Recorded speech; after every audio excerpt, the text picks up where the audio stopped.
इळापणा जाव आणि बळीचा राज्य येऊ. आता मला या दोन्ही सीमेचा करून सांगितलं आहे तर मला बोलायला सांगितलं पाहिजे. इळापणा जाव आणि बळीचा राज्य येऊ असं या बळीराजाबद्दल गेल्या 5000 वर्षापासून बोललं जातं. त्या बळीराजाला मी प्रथम वंदन करतो. आणि हे बळीचं राज्य यावं म्हणून ज्या अनेक महामानवांनी अनेक महान स्त्रियांनी बलिदान केलेलं आहे त्या सर्वांच्या संतावाद विचारमंचावर सर्व मान्यवर मी सगळ्यांचे नाव घेत नाही आणि उपस्थित माझे बहिणी भावांनो, इथे न्यायमूर्ती गोडसे साहेबांचं फार अभ्यासपूर्ण असं भाषण झालं. त्यांनी खूप सुंदर मुद्दा मांडला, मला खूप आवडला की मोदी हटाव केलं पाहिजे. मला असं वाटतं की विरोधी खासदारांनी जर विरोधात मतदान केलं तर मोदी लगेच खालून जाईल. जनतेने जर विरोधात मतदान केलं तर भाजप पण लगेच खालून जाईल. प्रश्न असा आहे की RSSला कसं हटवायचं, कारण ती कधीच निवडणूक लढवत नाही. आपण एक घोड पटवून की जो समोर पावला म्हणून दाखवला असतो त्याला आपण साफ म्हणून धोपटतो. राज्यकर्ता वर्ग आणि सत्ताधारी वर्ग हे दोन वेगवेगळे प्रकार आहेत. राज्यकर्ता आणि सत्ताधारी हे जमीन आसमानचा फरक आहे. राज्यकर्ता होण्यासाठी एखाद्या पक्षाचं तिकीट घ्यावं लागतं, निवडणुकीला उभं राहावं लागतं, प्रचार करावा लागतो, घरावर जाऊन मतदान मागावं लागतं आणि तो निवडून आला तर आमदार होतो, निवडून आला तर खासदार होतो आणि नंतर मंत्री होतो, मग मुख्यमंत्री काय प्रधानमंत्री वगैरे होते. तर हा प्रकार झाला राज्यकर्ता.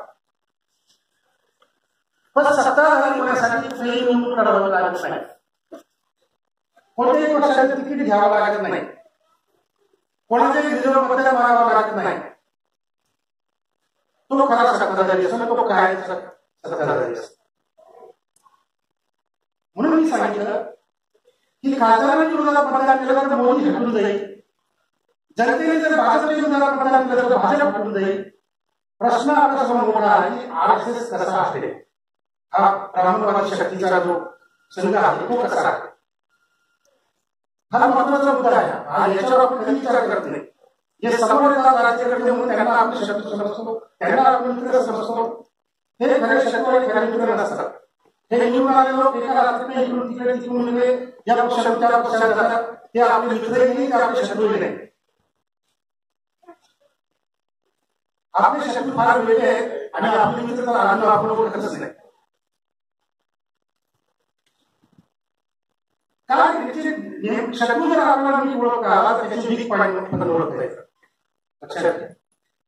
मगाशी गोडसे साहेबांनी जे वाक्य वापरलं माझ्या संदर्भात ते एकदम बरोबर होतं की मोदी या देशाचे प्रधानमंत्री झाले, ही फार चांगली गोष्ट झाली. कारण त्यातून एक सिद्ध झालं, म्हणजे सिद्धांत आधी होताच, पण सिद्धांत सिद्ध होण्यासाठी काही गोष्टी घडाव्या लागतात. आणि ही घटना घडली आणि सिद्ध झालं की RSSचा सगळ्यात मोठा वीक पॉइंट, RSSचा सगळ्यात मोठा शत्रू या देशामध्ये फक्त ओबीसी आहे. फक्त ओबीसी आहे. RSS मनोवादी शक्ती, ब्राह्मणवादी शक्ती ही फक्त ओबीसींना घाबरते आणि तोच त्याचा सगळ्यात मोठा वीक पॉइंट आहे. आता तुम्ही म्हणाला पुरावा काय तिथे काही बोलतो तुमच्यासमोर पुरावा दिले पाहिजे. मी जास्त वेळ त्याने मला खूप वेळ दिला आहे, मला बोलण्यासाठी 15 मिनिटं खूप वेळ दिला आहे.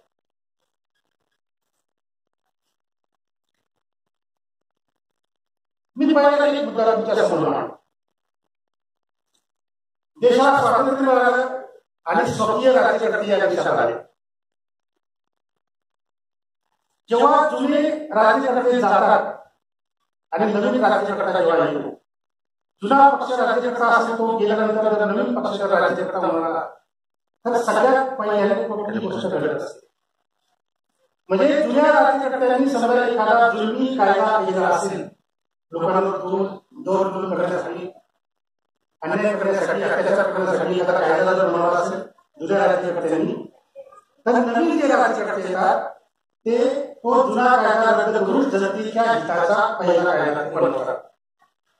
जुना कायदा रद्द करून नवीन कायदा बनवतात की जेणेकरून लोकांना खात्री होते की हे जे नवीन राज्यकर्ते आले आहे हे आपले आहे, आपल्या हिताचे आहे.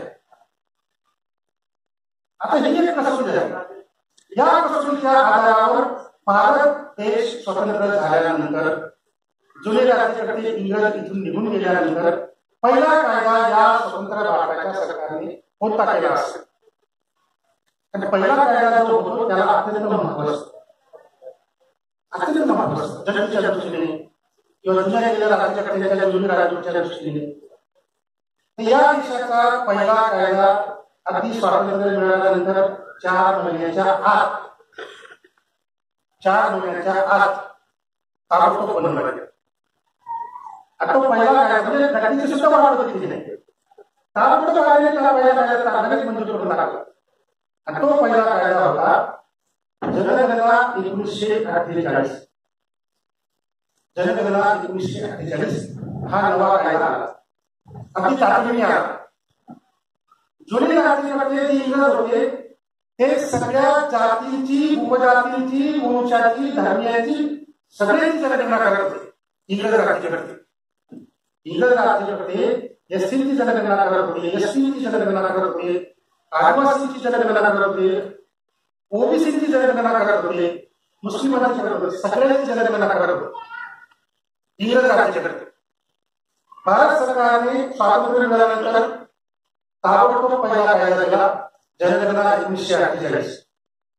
आणि हा कायदा काय म्हणतो की स्वतंत्र भारतामध्ये दलितांची जनगणना होईल, आदिवासींची जनगणना होईल, मुस्लिमांची जनगणना होईल, शिखांची जनगणना होईल, कुत्रे मांजरे मुले सगळ्यांची जनगणना होईल. फक्त ओबीसीची जनगणना होणार नाही.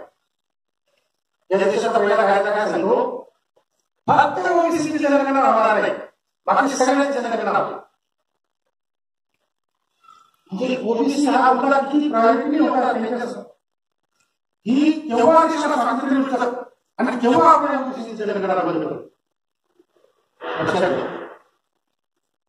तर ओबीसी हा आरएसएसच्या कार्यक्रमामध्ये एक नंबरला आहे. आणि जेवढे सगळे पूर्ववर्ती पक्ष संघटना आहेत त्यांच्या धोरणामध्ये ओबीसी शेवटच्या नंबरवर पण नाही, पण आरएसएसच्या नंबर 1 वर आहे. आणि ओबीसी मध्ये जी एक प्रचंड सुप्त शक्ती आहे क्रांतिकारी, ती फक्त ब्राह्मण ओळखतात, स्वतः ओबीसी पण ओळखत नाही. बाकीची क्रांतिकारण्याचा प्रश्न नाही आणि त्यांच्या धोरणातून ओबीसी नाही. दुसरं उदाहरण सांगतो, मंडल आयोगाच्या पार्श्वभूमीवर या देशामध्ये मंडल आयोग लागू झाल्यानंतर ताबडतोब जो ओबीसी जागृत झाला त्याच्या परिणामी या देशाची राजकीय व्यवस्था 25 वर्ष अस्थिर होती, गडबडीत करून टाकली होती. 25 वर्ष म्हणजे देशाच्या इतिहासामध्ये कमी वर्ष नाहीये. रशियामध्ये फक्त 2 वर्ष राजकीय व्यवस्था अडचणीत आली, तिथे लगेच लेनिन क्रांती केली. आणि 25 वर्ष या देशामध्ये राजकीय व्यवस्था ओबीसींनी गडबडीत करून टाकली. म्हणजे कुठल्याही राष्ट्रीय पक्षाला इथे सरकार स्थापन करता येत नव्हतं. कोणी 13 दिवसाचा प्रधानमंत्री, कोणी 4 दिवसाचा प्रधानमंत्री, सरकार स्थापन करू शकत नव्हती. 2-3 वर्ष ते स्वतःचा व्यवस्थित बजेट पण मांडू शकत नव्हती. इतकी वाईट अवस्था या देशाच्या सत्ताधाऱ्यांची, राज्यकर्त्यांची नाही, सत्ताधाऱ्यांची ओबीसींनी इतकी वाईट परिस्थिती करून ठेवली होती. प्रश्न आपल्यासमोर हा आहे की या देशातले जे क्रांतिकारी पक्ष आणि संघटना आहेत यांच्या धोरणामध्ये ओबीसी शून्यावर पण नाही, शेवटच्या मुद्द्यावर पण नाही. त्यामुळे या अस्थिरतेचा फायदा क्रांतीसाठी या देशातले राजकीय पक्ष संघटना, क्रांतिकारी पक्ष संघटना करू शकलेला नाही. ओबीसींनी आपलं काम बरोबर केलं, बाकीचे काम चुकायला निघाले, आणि कोणीच काही करत नाही. म्हणून मग पुन्हा या ओबीसीचा फायदा घेऊन पुन्हा हेच राष्ट्रीय पक्ष भाजपा मजबूत झाला. 2014च्या इलेक्शनमध्ये 2012 सालीच मोदीचं नाव जाहीर केलं की या देशाचा भाजप सरकार झालं तर मोदी प्रधानमंत्री. आणि सर्वात महत्वाची मोठी गोष्ट या देशातील लक्षात घ्या की जी पूर्वी कधी घडली नाही, ऐतिहासिक घटना सांगतो की 2014च्या इलेक्शनमध्ये मोदीने जिथे जिथे सभा घेतल्या तिथे तिथे जाऊन सांगितलं मैं ओबीसी हूं, मैं पिछड़ा हूं. या देशामध्ये अजूनपर्यंत एकाही राजकारणी माणसाने स्वतःची जात सांगून निवडणूक लढवली नाही. ती मोदीने लढवली कारण गॅरंटी होती. कारण त्यांच्या धोरणामध्ये ओबीसी एक नंबरवर आहे. कारण ओबीसीची जागृती वाढत वाढत 2014ला एवढी वाढली की आता आपण आपला राष्ट्रीय पक्ष मजबूत करू शकतो हे आरएसएसवाल्यांनी ओळखलं आणि लगेच ओबीसी माणूस तुम्हाला तुमच्या समोर प्रधानमंत्री म्हणून ठेवला, उमेदवार म्हणून ठेवला. आणि ज्या राज्यांमध्ये आरएसएस म्हणजे काय कोणाला माहित नाही, ज्या राज्यांमध्ये भाजप म्हणजे काय माहित नाही, त्या राज्यांमध्ये केवळ ओबीसीच्या नावाने मतं मागितल्यामुळे त्या राज्यामध्ये खासदार निवडून आले 2014 साली. केवळ ओबीसीच्या नावाने मतं मागितल्यामुळे हे काय प्रवाहाचे त्रिपुरा 25% ओबीसी आहे. 25 वर्ष कम्युनिस्टांचं सरकार होतं, राखून जागा नाही ओबीसीना. हे त्रिपुरा पश्चिम बंगाल तिथे 25 वर्ष कम्युनिस्टांचं सरकार होतं. मंडळ आयोगाच्या सदस्यांनी पत्र पाठवून सगळ्या राज्यांना पत्र पाठवलं, पश्चिम बंगालच्या सरकारला पत्र पाठवलं. मंडळ आयोगाच्या सदस्यांनी सगळ्या राज्यांना पाठवलं, पश्चिम बंगालला पाठवलं. मुख्यमंत्री होते. पत्र असं पाठवलं की तुमच्या राज्यात ओबीसी ची नेमकी काय स्थिती आहे ते पुढच्या टप्प्यात बोलून द्या. 2-3 वर्षांनी एका वाक्यात उत्तर दिलं मंडळावाला. काय सांगितलं? पश्चिम बंगालमध्ये ओबीसी नावाचा समाज घटक अस्तित्वात नाही. तुमच्या आयामूळ करते बाबा, तुमच्या आयामूळ करतं नाही. पश्चिम बंगालमध्ये नागरिक नाही ना, पश्चिम बंगालमध्ये ओबीसी नाही, नागरिक नाही, धोबी नाही, कुंभार नाही. यांना कोण म्हणतो? यांच्या जागा कोण करतं? पश्चिम बंगालमध्ये ओबीसी समाज घटक नाही, त्यामुळे त्यांना राखून जागा नाही. कारण ओबीसी त्यांच्या धोरणामध्ये ओबीसी शेवटच्या मुद्द्यावर पण नाही, शेवटच्या पॉईंटवर नाही, पण आरएसएसच्या धोरणामध्ये 1 नंबरवर आहे ओबीसी. तर शत्रू कोण मित्र कोण हे ओळखून जर काम केलं 5-10 मिनिटात तर आपल्याला पुढे जाता येणार. दुसरी महत्वाची गोष्ट सांगतो, थोडक्यात महत्वाचा मुद्दा, ओबीसीची जनगणना स्वातंत्र्यानंतर बंद करण्याचं सगळ्यात मोठं धोरण त्यांचं हे होतं की प्लॅनिंग कमिशन एससीची लोकसंख्या जनगणनेमध्ये कळते, कागदावर सरकारी कागदावर त्यांना सरकारी तिजोरीमधून तेवढी रक्कम त्यांना दिली जाते. एससी आदिवासी त्याची जनगणना होते, त्यांच्या कागदावरती तेवढी रक्कम सरकारी तिजोरीमधून बाहेर पडते आणि ती आदिवासीच्या नावावर जमा होते आणि त्यांच्या विकासाच्या योजना राबवल्या जातात. पण जर ओबीसीची जनगणना जर केली आणि सरकारी कागदावर जर आकडा आला की ओबीसीची लोकसंख्या 50%, 55%, 60% जी काय असेल ती जर सरकारी कागदावर आली तर प्लॅनिंग कमिशनला तेवढ्या प्रमाणात सरकारी तिजोरीमधून पैसे काढून ओबीसीच्या नावावर जमा करावे लागतील. त्याचा परिणाम असा होईल की या सरकारी तिजोरीवर जे आता मौज मस्ती करतायत ब्राह्मण, क्षत्रिय आणि वैश्य, हे जे सरकारी तिजोरी लुटून मौज मस्ती करतायत, करोडो रुपये सरकारी तिजोरीमधून काढायचे, करोडो रुपये बँकांमधून काढायचे, युरोपमध्ये पळून जायचं आणि तिथं मौज मस्ती करायची. हे सगळे क्षत्रियांचे जे साखर कारखाने आहेत, सहकारी बँका आहेत, मराठा पटेल साखर जातीच्या, हे सगळे सहकारी साखर कारखाने यांच्या बँका यांच्या पतपेढ्या दर 2-3 वर्षांनी ते पुढील दाखवतात. मागच्या कोट्यावधी रुपयाचं कर्ज माफ आणि नवीन कर्ज पुन्हा त्यांना मिळतं कोट्यावधी रुपयाचं. ही सरकारी तिजोरीची लूट जी नीरव मोदींनी केली, जी मल्ल्याने केली, आणि सचिवांचे पगार 1.5-2 लाखाच्या पेक्षा जास्त पगार कशासाठी पाहिजे बाबा तुम्हाला? हा सरकारी तिजोरी आहे करतोय लूट.